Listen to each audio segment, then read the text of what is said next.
Sir election के बाद का सिनेरियो, ट्रांसफॉर्मेटिव चेंज जो अभी हम बात कर रहे हैं, अब वो आपको कोई नजर आ रहा है? भाई देखिए, इससे पहले कि मैं, ये बहुत अहम सवाल है, इसका जवाब दूं। अभी इससे ब्रेक से पहले हम गुफ्तगू कर रहे थे बारी साहब के जमहूरियत की डिलीवरी के हवाले से।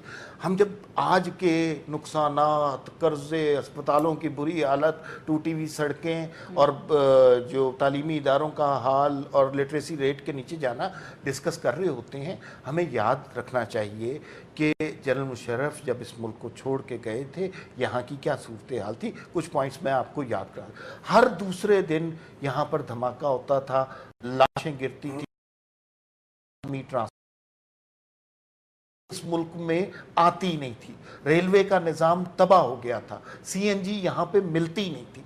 अब अगर इंफ्रास्ट्रक्चर पे कोई काम नहीं किया गया, इन्होंने डैम नहीं बनाया उसने भी नहीं था, तो अब अगर उस पाकिस्तान के मुकाबले में अब इस पाकिस्तान को देखते हैं, मैं ये नहीं कहता सब ठीक हो गया, मैं ये कह रहा हूं कि ये पहले से 2008 से बहुत बेहतर पाकिस्तान है। टिकटों के सवाल पे आ जाते हैं, वो बेसिकली उसमें जो सबसे बड़ी खामी नज़र आई है वो तहरीक इंसाफ की नज़र आई है।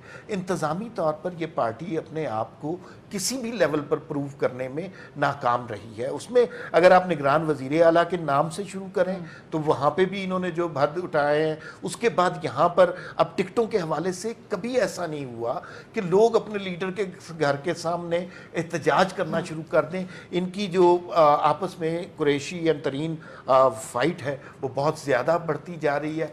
जो इलेक्टेबल्स की कहानी है, मेरा नहीं ख्याल कि अब तहरीक इंसाफ का वोटर जिसने 20 साल काम किया है अपने इलाके में, वो उस इलेक्टेबल को इतना वोट देना चाहेगा। वलीद इकबाल की भी आज आपने प्रेस कॉन्फ्रेंस सुनी होगी, और उन्होंने कहा कि तहरीक इंसाफ ने उन लोगों को टिकट दिए जिन्हें तहरीक इंसाफ के कारकुनों ने देखा ही नहीं है।